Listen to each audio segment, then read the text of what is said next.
Hello and welcome to this course in which we'll learn to create our own Antichristmas rock band. I'm going to show you what we'll learn in the course. We'll be influenced by some bands in order to learn who are the components, the necessary people in the band, which are the instruments needed so the band is complete, etc.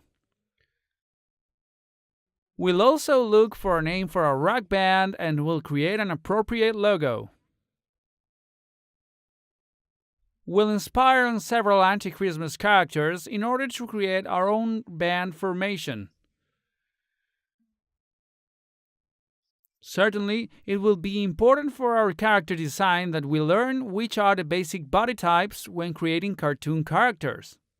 Then, we'll go through the stages of sketching, inking, and coloring our illustration that we'll finally compose with the band's logo. This will be the final result of our work. I hope you like the lessons and you learn a lot. In the next one, we'll talk about which are the basic elements a rock band needs and how to integrate them. See you in the next video.